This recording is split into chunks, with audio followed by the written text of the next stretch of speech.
দীর্ঘ ২ বছর পর বাংলাদেশি নাগরিকদের জন্য আবারও পর্যটন ভিসা চালু করেছে ভারত। ভিসা কার্যক্রম পুনরায় শুরু হওয়ার পরপরই দেশজুড়ে ভারতীয় ভিসা আবেদন কেন্দ্রগুলোতে আবেদনকারীদের ব্যাপক সাড়া দেখা গেছে। ভারতীয় হাইকমিশনের তথ্য অনুযায়ী গত ২৮ জুন ভিসা সেবা চালু হওয়ার পর মাত্র ২৪ ঘন্টায় ১,৪০,০০০-এর বেশি আবেদন জমা পড়েছে।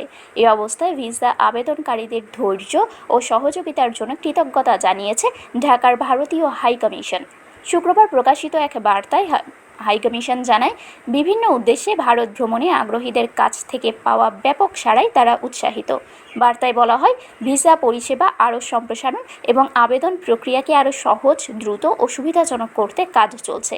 এ সময় আবেদনকারীদের ধৈর্য ও সহযোগিতার জন্য আন্তরিক ধন্যবাদ জানানো হয়। ভারতীয় হাইকমিশন আরও জানায়, ভারত ও বাংলাদেশের জনগণের মধ্যে পারস্পরিক যোগাযোগ আরও জোরদার করা এবং দুই দেশের দীর্ঘদিনের বন্ধুত্বপূর্ণ সম্পর্ককে আরও সুদৃঢ় করতে তারা প্রতিশ্রুতিবদ্ধ।